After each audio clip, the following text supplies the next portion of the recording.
Greetings and salutations. I'm Christopher Platt, reporting for Your Black World News with an article from ABC News.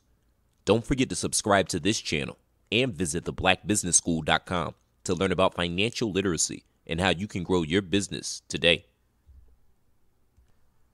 Senator Cory Booker officially joined the crowded field of Democratic presidential primary hopefuls Friday morning, the latest step in a near decade-long journey toward an anticipated campaign to be the second African-American U.S. president.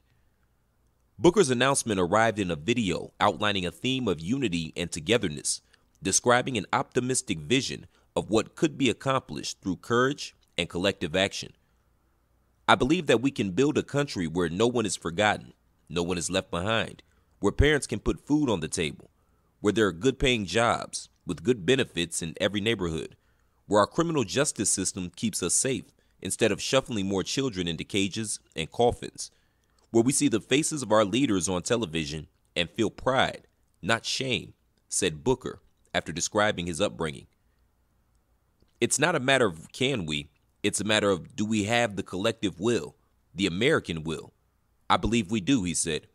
Together, we will channel our common pain back into our common purpose. Together, America, we will rise, end quote. The launch of Booker's campaign on February 1st, the first day of Black History Month, appears not to be a coincidence, particularly after Senator Kamala Harris's similar commencement of her presidential run on Martin Luther King Jr. Day. In addition to Harris, Booker joins Senators Elizabeth Warren and Kristen Gillibrand, with whom Booker is close personal friends, as members of the Senate seeking the Democratic nomination. At least 5 other Democrats have also declared. Though he's visited several early voting states in recent months, including a trip less than 2 weeks ago to South Carolina for Martin Luther King Jr. Day, Booker continued to publicly downplay the assumption he'd arrived at a final decision. During a trip to Georgia in January, former President Jimmy Carter told Booker he hoped he'd run for president, a moment captured by the senator on his Instagram story, in which he thanked Carter and said, quote, "You encouraging me means more to me than you can imagine," end quote.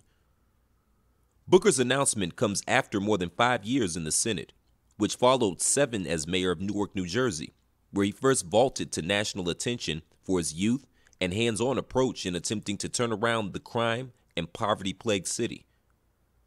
Prior to Barack Obama's election in 2008, some in the Garden State familiar with the ambitious mayor's work, which included frequent ride-alongs with the city's law enforcement and later a high-profile education partnership with Facebook, openly mused about Booker's becoming the country's first black president. Since arriving in Washington, Booker has attracted attention for his leadership during the bipartisan effort to pass criminal justice reform and for his pointed questioning during the Senate Judiciary Committee hearings. That includes what he described as his Spartacus moment during Brett Kavanaugh's Supreme Court confirmation hearings last fall. Later mocked by Republicans for his grandstanding, the senator exposed himself to punishment by releasing confidential documents. Booker's campaign officially will begin next weekend with stops in Iowa, February 8th and 9th, followed by a visit to South Carolina on February 10th through 11th, and a trip to New Hampshire over President's Day weekend, according to a campaign aide. Booker will reject donations from corporate political action committees, his campaign manager said. Similar to Gillibrand, Harris, Warren, former Housing and Urban Development Secretary Julian Castro, Representative Tulsi Gabbard, and former Representative John Delaney. Thanks for tuning in. Don't forget to share this video and let us know what you think. Also, don't forget to subscribe to the Your Black World YouTube channel and visit theblackbusinessschool.com today. I'm Christopher Platt reporting. Until next time, shalom.